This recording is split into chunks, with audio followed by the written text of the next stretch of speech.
શું તમે પણ વર્ક પરમિટ લઈ અને એબ્રોડમાં વિથ ફેમિલી સેટલ થવાનું વિચારી રહ્યા છો? તો આજનો વિડીયો ખાસ તમારા માટે છે. પૂરેપૂરો જોજો, કારણ કે આજનો આ વિડીયો જોશો એટલે તમને ખબર પડી જશે કે તમારે વર્ક પરમિટ લેવી કે નહીં. ટૂંકમાં વર્ક પરમિટની પ્રોસેસ કરાવવી કે નહીં કરાવવી, આજના આ વિડીયોમાં એન્ડ સુધી જોજો. મિત્રો, આજે માર્કેટમાં આપણે જોઈએ છીએ કે ઘણા બધા ફેક કન્સલ્ટન્ટ્સ છે, ફેક એજન્ટ છે કે જે ખુલ્લેઆમ વર્ક પરમિટ વેચી રહ્યા છે.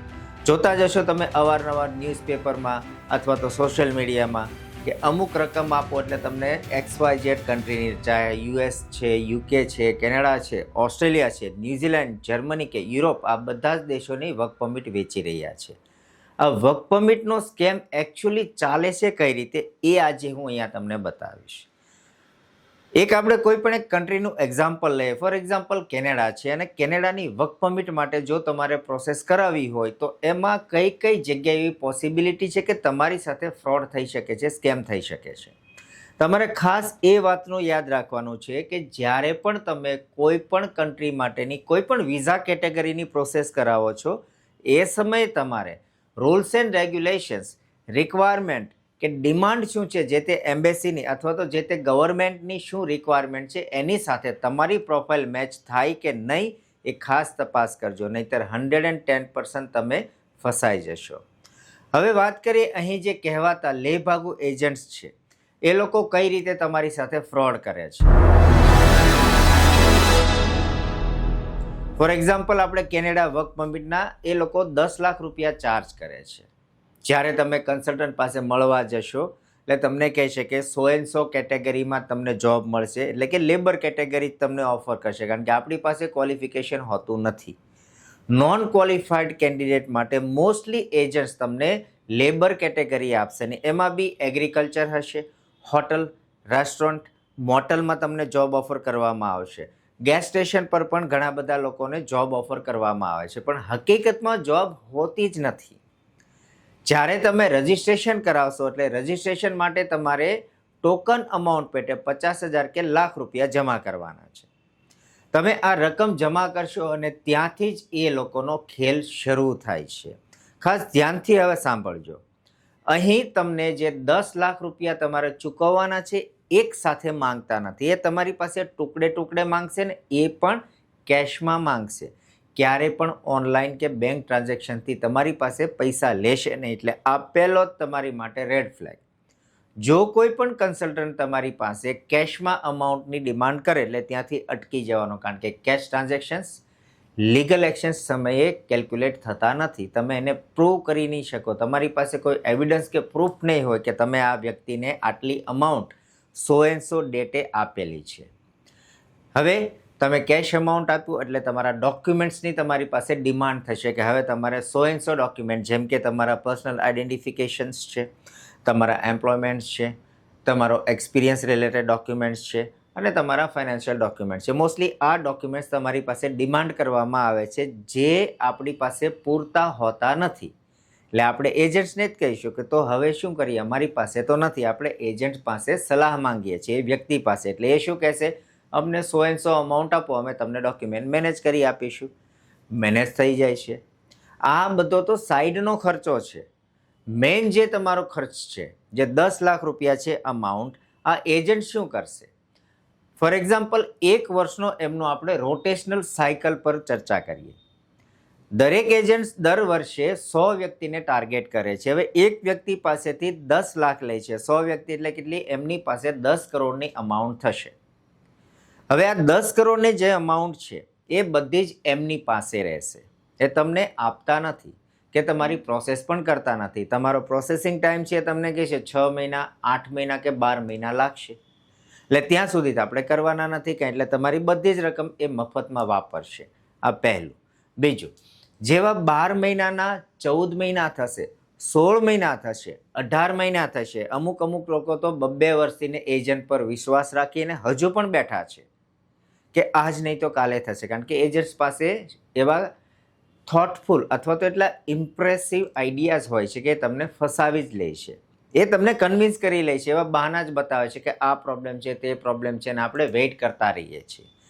પછી જ્યારે તમારું પ્રેશર જે છે વધી જાય છે, આપણું પેશન્સ લેવલ છે એ તૂટે છે, ત્યારે અંતે આપણે શું કરીએ છીએ, પ્રેશરાઇઝ કરીએ, ભાઈ પૈસા પાછા આપો અથવા તો મને વર્ક પરમિટ આપો. વર્ક પરમિટ તો થતી નથી. હવે આ એજન્ટે આવા 100 વ્યક્તિ પાસેથી ને 10-10 લાખ લીધા છે, 10 કરોડની અમાઉન્ટ છે. શું તમને લાગે છે કે આ એજન્ટ દરેકે દરેક વ્યક્તિને પૈસા પાછા આપે? નહીં, દરેક વ્યક્તિને પૈસા પાછા આપતા નથી. કોણ કોણ લઈ જશે? તો અમુક એવા વ્યક્તિઓ કેન્ડિડેટ્સ હશે કે જેમને પોલિટિકલ બેકગ્રાઉન્ડ હશે, જેમની પાસે પાવર હશે, જેમની પાસે પોલીસ ફોર્સની સપોર્ટ લેવાની તાકાત હશે. એ લોકો એજન્ટ સામે પહોંચી જશે, એટલે એજન્ટ એમને પૂરેપૂરી 10 લાખ રૂપિયા અમાઉન્ટ પાછી આપી દેશે. બીજી કેટેગરી, જેને આપણે કહીએ છીએ કે થોડા માથાભારે, એજન્ટ્સની સામે 5-25 વ્યક્તિનું ટોળું ઓફિસમાં જઈને બેસી જશે, ભાઈ પૈસા લાવ, નહીંતર આજે અમે તને હેરાન કરીશું, પરેશાન કરીશું. એટલે એજન્ટ એમને પણ અમાઉન્ટ આપી દે છે. આવા હશે કેટલા? ફોર એક્ઝામ્પલ 50% હશે કે જે પ્રેશરાઇઝ કરીને પૈસા પાછા લઈ શકે છે. અમુક આમાં એવી કેટેગરી હોય છે કે જે એજ્યુકેટેડ હોય છે, આ લોકો પણ આમાં ફસાય છે. યાદ રાખજો, વેલ એજ્યુકેટેડ જેને કહીએ, પ્રોફેશનલ છે, આ લોકો પણ આવી ઓફર્સમાં ફસાઈ જાય છે. એ લોકો કે જે એજ્યુકેટેડ છે એ સમાજમાં પોતાનું બ્રાન્ડ, નામ બચાવવા માટે એ બહાર આવતા નથી.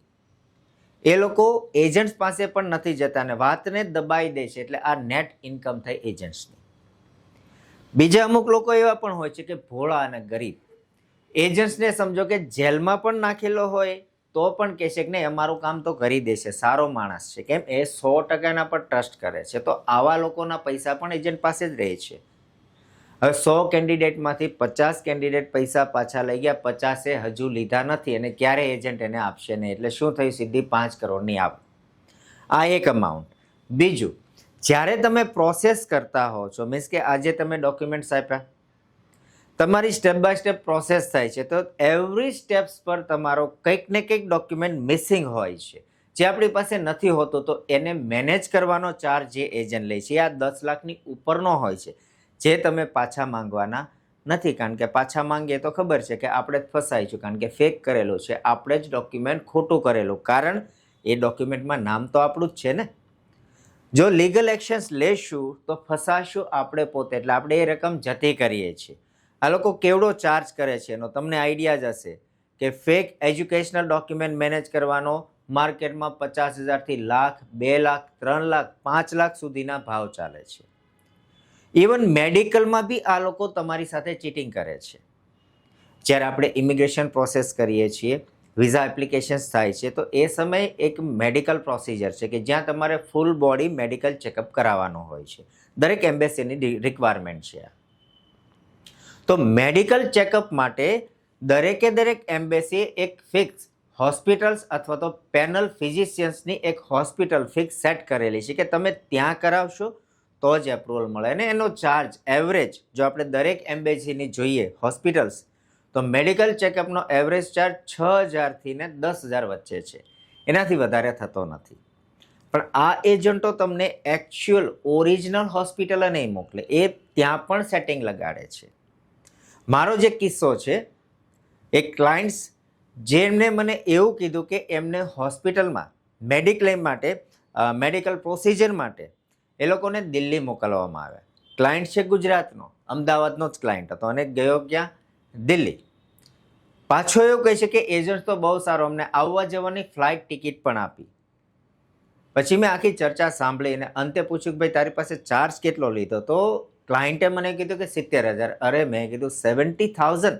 70,000 નહીં, એમની જે કેનેડાની પ્રોસિજર છે તો કેનેડિયન એમ્બેસી 4,700 રૂપિયા ચાર્જ કરે છે. આ ડિપેન્ડ્સ, તમે કઈ હોસ્પિટલ્સ જાઓ છો, અલગ અલગ હોસ્પિટલ્સ છે એમની, ડિપેન્ડ્સ. પણ 4,000થી લઈ અને 7,000માં તમારું મેડિકલ થઈ જાય. હવે વ્યક્તિ પાસે 70,000 ચાર્જ થાય છે. આવી રીતે ટૂંકમાં કહેવું કે આવી રીતે એજન્ટ્સ તમારી પાસે સ્ટેપ બાય સ્ટેપ 5,000, 10,000, 20,000, 50,000 કરીને એડિશનલ અમાઉન્ટ પણ શેરવી લે છે, ફસાવી લે છે તમને. તો ધ્યાન રાખો, જ્યારે પણ તમે આવું કંઈક સાંભળો કે જ્યાં શોર્ટકટ શબ્દ વપરાતો હોય તો ત્યાં અટકી જજો. આ રેડ ફ્લેગ છે. કારણ કે અમુક કન્ટ્રીઓ તો વર્ક પરમિટ આપતી જ નથી. For example US work permit offer જ નથી કરતી. કેનેડામાં પણ ડાયરેક્ટ વર્ક પરમિટ શક્ય નથી, અથવા તો બીજા ઘણા બધા પણ એવા દેશો છે કે જ્યાં વર્ક પરમિટ નથી થતી, પણ આ લોકો તો પણ એમનો ધંધો ખોલીને બેઠા છે અને તો પણ કમાય છે. કારણ શું?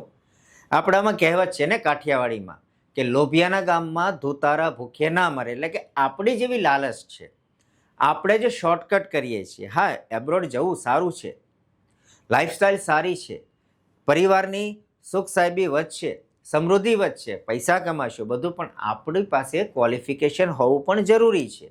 હવે કોઈ વ્યક્તિ 10 ફેલ છે, એને વર્ક પરમિટનું સપનું અશક્ય છે. આ રેડ ફ્લેગ છે. અહીંયાથી તે આગળ વધવું નહીં, નહીંતર તમે 110% ફસાઈ જશો.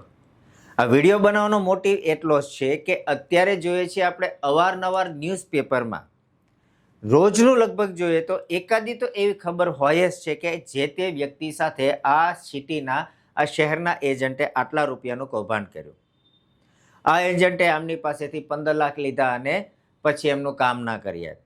હમણાં જ મેં એક ન્યૂઝપેપર વાંચ્યું કે એમાં ડૉક્ટર સાથે ચીટિંગ થયેલી છે. હવે વિચારો, ક્વોલિફાઈડ ડૉક્ટર છે, એજ્યુકેટેડ છે, એમની પાસે ઇન્ફોર્મેશન હોય છે, તો પણ એ વર્ક પરમિટના જાળમાં ફસાઈ જાય છે અને 18 લાખ રૂપિયા ચૂકવી દે છે. એમના 18 લાખ ગયા ટૂંકમાં. અને કે કેસ થશે, તમને ખબર છે, તમે કેસ પણ કરશો, શું થશે? શું રકમ ઓન ધી સ્પોટ પાછી મળે છે? નથી મળતી. આપણા સપનાઓ રોળાઈ જાય છે. અહીંયા જે આપણું વ્યવસ્થા હોય છે બધી તૂટી જાય છે. એટલે શોર્ટકટ ક્યારેય નહીં લેવું. જ્યારે પણ તમને એવું લાગે કે તમારે એબ્રોડ સેટલ જવું છે તો કોઈ જેન્યુન એજન્ટ્સ પાસે જ જજો. એવો એજન્ટ કે જે વર્ષોથી બેઠો છે, એવો એજન્ટ કે જે તમારી પ્રોફાઇલનું પ્રોપર અસેસમેન્ટ કરી શકે, જેમની પાસે નોલેજ હોય, જેમની પાસે એક્સપિરિયન્સ હોય, એમની એક ગુડવિલ હોય, એક બ્રાન્ડ હોય. આવા એજન્ટ પાસે જવું, નહીં કે લે ભાગું જે તમને એમનો ઓફર આપી દે. અને તો પણ આવા સારા એજન્ટની સલાહ લીધા પછી પણ તમારે એ જે ઇન્ફોર્મેશન મળે છે એમને ક્રોસ વેરીફાઈ કરવી જરૂરી છે. જો ક્રોસ વેરીફાઈ નહીં કરો તો ત્યાં પણ ફસાવાના ચાન્સીસ છે. જે તે એમ્બેસીની હેલ્પલાઇન્સ હોય છે, ત્યાં ફોન કરો અને એમની સાથે આ ડેટા શેર કરો.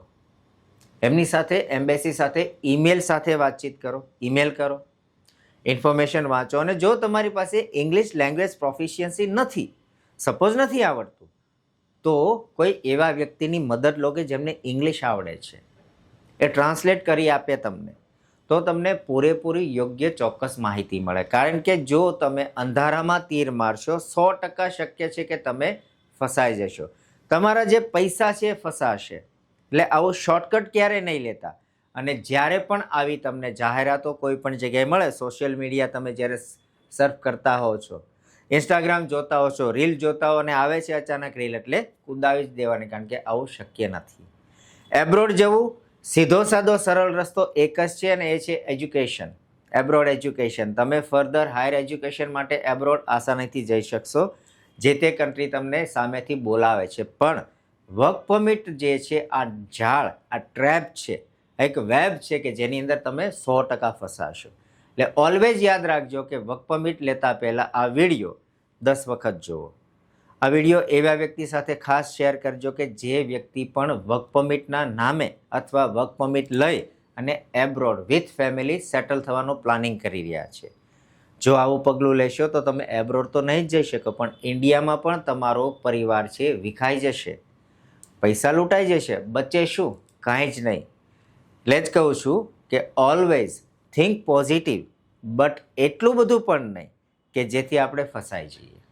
Thank you so much Bing with us. અને તમને જો વિડીયો કે ઇન્ફોર્મેશન સારી લાગી હોય